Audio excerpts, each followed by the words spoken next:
There's never gonna be another character like Shanks. He kickstarted this journey which now spans over 1,000 chapters and shakes up the entire story every time he appears, so let's talk about just why he's so special. Shanks' origins are shrouded in mystery. There's so much speculation about them, but I'm not gonna make any theories, so I'll just explain what we know for sure. Shanks was born 39 years before present day in the West Blue, and he was found in a treasure chest on God Valley by Goldie Roger during the God Valley incident.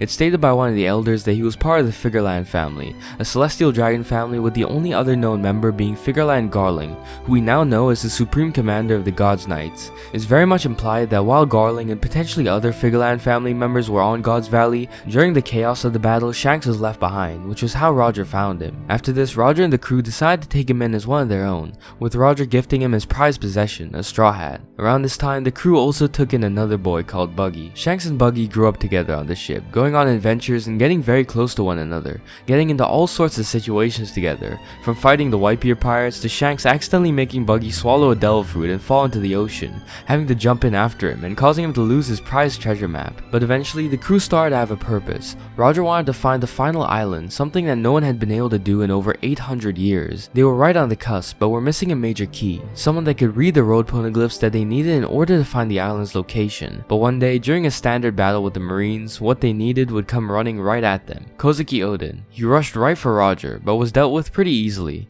But then Whitebeard arrived and clashed with Roger, and this kickstarted a battle that would last for 3 days and 3 nights. But at the end of it all, both the crews came together in peace and started trading resources. Both of the crews, like their captains, were friendly rivals that essentially fought for their own pride and competitive spirits rather than hatred or for treasure. But there was an exception. Shanks was weary of a boy from Whitebeard's crew, and the feeling was mutual. Marshall D. Teach. Buggy told him about a rumor that Teach hadn't slept a single night in his life, and this moment was the beginning of the lifelong link between these two. During this, Roger was able to convince Whitebeard to let Odin join their crew, and with that, they had a real chance of being able to reach this final island. They went on the journey of a lifetime in the following months, traveling the world to find the remaining poneglyphs. But finally, after all the adventure, it was time to complete their journey. But very characteristically, during the biggest moment of his life, Buggy fell sick, and Shanks decided to stay behind with him, saying they'd take their own ship to the island someday. The crew returned, and after reaching the highest heights a pirate could, and with Roger being near his death, there was nothing more for them to do. So Roger disbanded the crew. He said some last words to Shanks privately, and after that, Roger left. But the crew was completely stoic. Not a single tear was shed, because the crew of the King of the Pirates would never cry. After that, they parted ways with Odin, and one by one, each member went off on their own, with Shanks and Buggy staying together. But just a few months later, they got the news that their beloved captain, the man who raised them, was up for execution, and they had to be there. And they watched as their captain, very much in character for a man so much larger than life, changed the world by setting off the greatest age of piracy the world had ever seen.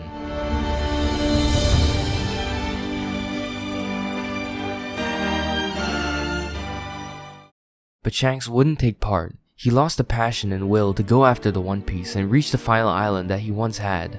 Whether it was because of his captain's death, the last words Roger said to him, or another reason, he changed his mind and said he wasn't ready yet.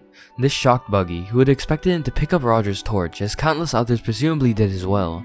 Shanks still wanted Buggy on his crew, but he refused, blaming the fact that Shanks made him lose his treasure map years ago. But the real reason was that he wanted to follow Shanks as he became the Roger of this era. Despite all their bickering, he believed in him more than anyone else. But Buggy now thought he was wasting his potential, so he stormed off. Shanks was probably gutted by this. Buggy had been his oldest friend, basically a brother to him, having grown up together. But he was firm in his decision to wait before pursuing the One Piece, and the first thing he had to do was find a crew. He went on a trip across the world to all 4 blues, specially finding and recruiting the most talented young pirates in this new age. Yasopp in the east, Lucky Roo in the south, and Ben Beckman in the north. He wanted to build a small loyal crew, focusing on quality over quantity, much like Roger did, and most importantly, finding members that were good at heart, something else his former captain did. During this time, Shanks started a legendary rivalry with Dracul Mihawk, them being 2 of the top pirates of the age. It was so legendary that even the likes of Whitebeard described it as so, and every battle they had echoed through the Grand Line. The nature of this rivalry is unknown, but it seems similar to what Roger and Whitebeard had, a way to sharpen their respective skills and compete rather than seriously trying to kill each other. We don't know who came out on top in these duels, or if any of them actually ended with winners. They might have just been completely evenly matched, but regardless, this rivalry undoubtedly played a huge part in both them becoming incredibly powerful. But another rivalry Shanks had wasn't quite as positive. He would encounter Marshal D. Teach once again. This particular meeting is shrouded in mystery. All we know is that Shanks was extremely cautious going in and didn't underestimate Teach, but despite this, Teach was still able to badly scar him over his eye. We don't know what caused them to fight or what happened after, but this was yet another reason for Shanks to be wary of Teach, not only for his strength, but it also seems like Shanks saw something in that meeting that wasn't normal. The way he spoke about it later on didn't make it sound like he just got scarred by a strong opponent, but that there was something deeper going on there, but more on that later. Along their journey, the red-haired pirates raided a government ship that was being guarded by CP9, where they stole the Gumma Gumma no Mi. It's unknown at this time if Shanks and his crew knew the true nature of this fruit or even anything about it. It's possible that they just raided the ship for another reason and the fruit called out to them, because as we know, it has a will of its own. But regardless, they were able to make off with the fruit and set out for the East Blue, landing at Fuchsia Village. Shanks appeared in the very first page of the story, not counting Roger's execution. Luffy was up on the figurehead of his ship and Shanks told him to get down, but Luffy responded by stabbing himself to prove how tough he was. From Shanks' perspective, Luffy was just some stupid kid from this village he was staying at, and as we see much later on at Elbaf, this was probably a common occurrence, encountering kids that wanted to join his crew and live a life of adventure, and Shanks treated Luffy as just another one of these at first. He knew how dangerous his life was and didn't want any children to have to be a part of it like he was, even stopping his crew from giving Luffy these ideas of pirate life being only fun and glamorous. Ben Beckman tried to explain this to Luffy, but he didn't believe him, and Shanks continued making fun of him, trying to deter him from these dreams, but this only motivated Luffy more, and in his anger, he opened up Shanks' treasure chest and ate what was inside, and with that, this random kid from this random village in the most remote part of the East Blue had changed the course of history. But before Shanks found out what Luffy had done, mountain bandits burst into the bar. Higuma, the leader, wanted grog, but Shanks' crew had just ordered all of it, so Shanks offered his last bottle to them, but Higuma smashed it over his head. He showed him his bounty of 8 million, trying to show how dangerous he was,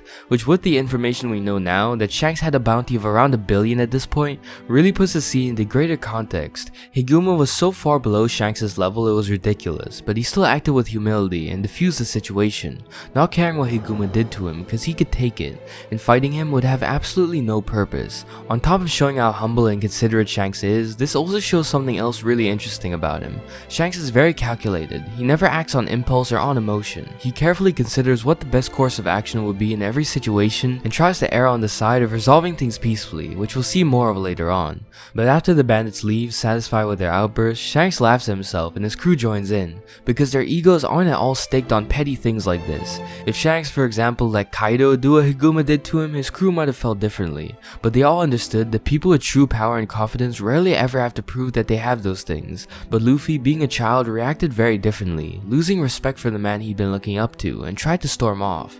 But that's when Shanks discovered the truth. Luffy had eaten the Gumma Gumma no Mi, and his reaction says it all. But they carried on and were about to leave the village on schedule, but Luffy had gotten captured by Higuma, and this is where Shanks' perspective flips. Now Higuma was a threat, not to him but to someone he cared about, which was probably a big reason Shanks reacted the way he did at first. Shanks knows that making unnecessary enemies could result in not him but his friends being targeted, but now that had come to pass, Shanks had no problem flipping that switch in his mind immediately, to taking the situation completely seriously. But Shanks had made a mistake. He wasn't vigilant enough and had let Higuma escape with Luffy. He took him out to the ocean where a huge sea king attacked them, but Shanks arrived just in time to save Luffy, but at the cost of his arm, and he would later describe this as him betting his arm on the next generation. At some point, Luffy said the same words that Roger did, and this might have been the point where Shanks realized just how special he was. Everything happens for a reason in the world of One Piece. Destiny and fate are tangible things, so Shanks having to lose an arm to do the right thing, saving this boy, was ultimately destined to be. And Shanks was proven right when Luffy declared his new goal wasn't to join Shanks' crew, but to set out on his own when he was ready, to find the One Piece that Shanks' captain had left behind, and become the king of the pirates. And with that, Shanks was confident in his sacrifice, and passed his most prized possession, the hat that Roger had given him, on to Luffy.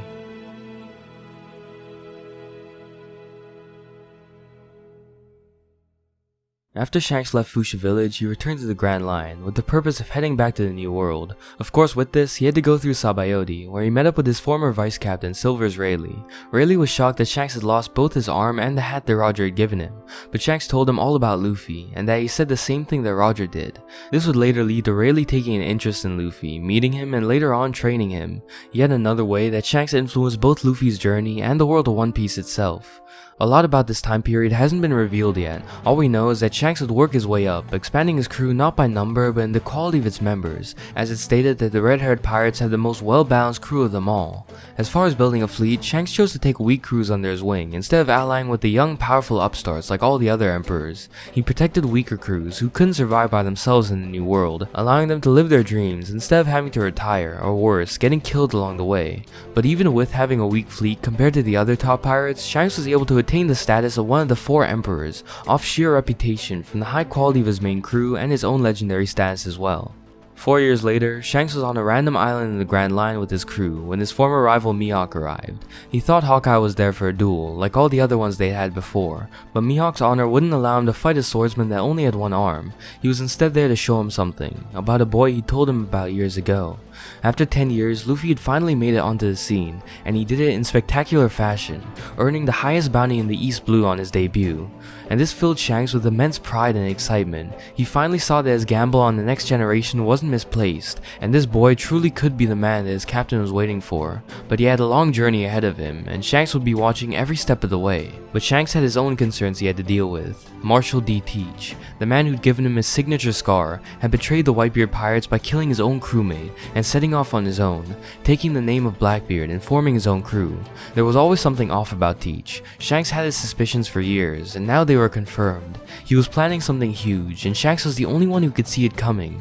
Teach was so under the radar and low-key, so much so that even after betraying the Whitebeard pirates and killing a division commander, the Navy still didn't even know who he was. That's how well he hid his presence, and he was still hiding it. Shanks knew he wouldn't stay in the shadows forever. For whatever reason, Shanks predicted that the man who'd hidden himself for over 30 years would suddenly have huge plans, so he took the best course of action he could think of, warning Whitebeard. He sent a letter at first, but with the overwhelming pride of Whitebeard getting in the way of that, Shanks had no choice but to meet him face to face. Shanks laid out all of his concerns about Blackbeard, adding that Whitebeard had to call Ace back, but Whitebeard responded that Teach had broken the most sacred rule on his ship. He killed his own crewmate, and he had to make sure he paid for that. Whitebeard proceeded to disregard all of his advice and opinions, so Shanks decided he had to respond more directly to get through to him, so drew his sword, and they clashed. But nothing much came of this. It seems this created an understanding between the two of them, and they went their separate ways. Soon after, Shanks' fears came true. Ace was defeated and captured by Blackbeard, and was set to be executed by the Marines. This was the biggest event in the last 20 years, as everyone expected Whitebeard to show up to save Ace, and they weren't disappointed. It became a full-scale war between the 7 warlords, the entire navy, and Whitebeard's fleet. Everyone in the entire world was watching this event take place, as no matter what the outcome was, the world would be changed forever. But some did more than just watch, and one of those people was Kaido. He set out for Marineford to cause chaos and come out the victor, but expecting something like this, Shanks was waiting and clashed with them. We don't know exactly what happened in this altercation, but I don't think there was any winner. As we've seen, most fights at the highest level between characters around the same strength last days, so I don't see how Shanks could have defeated Kaido in a matter of the few hours that Marineford lasted. And even if he could, that would mean that Kaido would be gravely injured, but we see him right after he arrived back at Wano without a single scratch, talking about the altercation like it was just an annoyance. And I think that's what it was. Kaido realized he'd have to fight Shanks for potentially days on end to decide a winner, and even if he did win, the war in Marineford would be over, and with it, the whole objective for going there in the first place. Here we see Shanks prove himself as an emperor again. We saw it when he clashed with Whitebeard, and here once more with Kaido, but he wasn't done proving it just yet.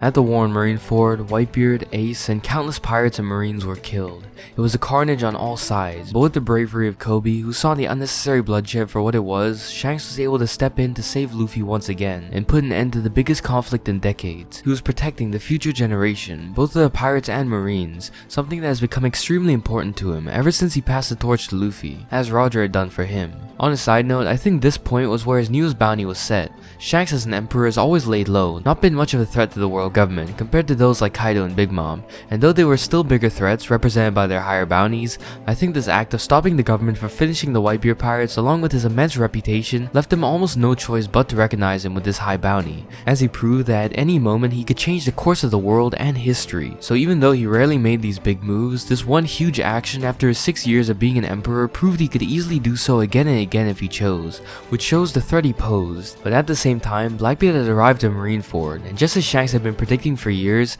changed the world by killing Whitebeard and even more groundbreakingly stealing his fruit, being the only known person in history to hold 2 devil fruits. Everything Shanks feared came true, maybe even more than that. He was the only one who saw what Blackbeard was capable of, all the way back when he scarred him, but it was now too late to prevent it. All Shanks could do was hope to stop Blackbeard's promise of this era being his from coming true as well. Shanks then supported Marco and the rest of the Whitebeard pirates, arranging a funeral for Ace and Whitebeard. He always respected the crew, they grew up together in a way, so he was more than willing to lend them a hand in their lowest moment. We barely see Shanks for hundreds of chapters after this, only briefly seeing his reaction to Luffy's progress, but he would return with a bang. He was granted a meeting with the 5 elders, and this confirms his heritage as a member of the Figureland family. The elders were willing to give him certain privileges that they wouldn't grant any other pirate, though they didn't seem that enthusiastic about it. And all we see him say is that he wanted to talk to them about a certain pirate. During all this, Luffy was in Wano battling Kaido, and he ended up coming out on top. Shanks sailed there right after, much like he sailed to Marineford 2 years earlier, to stop any potential outside forces, with Shanks highly suspecting Blackbeard to be heading for Wano, to be right in the middle of everything like he was at Marineford, but it ended up being the Admiral Greenbull instead. He'd come to kill Luffy, but just like with Kaido, Shanks stopped him, but this time in devastating fashion. He shouted out, both at Greenbull and the world government itself, questioning if they were that afraid of the new era. And with this, he made a declaration to his vice captain Ben Beckman. For whatever reason, he was now done waiting. He wasn't ready after Roger's execution, but now he was. He simply said it was now time for them to claim the One Piece. The next time we see Shanks after his declaration is on Elbaf. We don't have much information as of right now, but we can assume he's allied with the country and is also on great terms with all the giants there, notably Dory and Bragi. A lot of his allies were also docked there, most of them being either weak, old, or otherwise defenseless, as I mentioned earlier. Shanks was just relaxing at a bar when he got the news that Eustace Kid had come to challenge him. He tried it once before, but Shanks hadn't even met him yet, as Ben Beckman took care of him last time. But Shanks is always cautious, never underestimates anyone, especially since Kid had just defeated Big Mom alongside Law. He quickly read up on Kid and gave him the chance to leave in peace, but Kid instead chose to aim for Shanks' allies. Shanks saw the future with his observation hockey, and witnessed his dear friends and allies being completely wiped out, and he wasted no time in acting. We can see the growth he went through here from how he acted in chapter 1. He had the same principles of protecting his friends, but whereas before he was careless and let Luffy get kidnapped, now he took no chances and struck out against Kid with no mercy. Shanks has really matured and grown, and really takes his responsibilities as a protector and leader seriously, and doesn't hesitate to do what has to be done to protect those he's responsible for and cares about. And that's where we are. Shanks has been a looming presence over the story, having ties and connections to countless characters, events, and locations. He really could have been the main character. Everything was laid out in front of him, maybe even too perfectly, but for unknown reasons he didn't claim it, instead passing the torch to Luffy. That is, until now. Something changed, and he's now ready to claim the One Piece and compete with the boy he saved, his childhood friend, and his greatest enemy. The chief of the red-haired pirates, member of the Pirate King's crew, a son of the Figureland family, and one of the 4 emperors that rule over the New World. Shanks has many names and titles, some that contradict each other. He hasn't done much, that we've seen anyway, but every time he acts, he changes the world in some way. His actions and thoughts go from borderline prophetic, like predicting the rise of Blackbeard, to strange and mysterious, like meeting with the elders and suddenly wanting to claim the One Piece. Whatever plans and schemes he has, Shanks will always be at the center of the story, and whatever his final act ends up being is bound to shake the very foundation of this manga.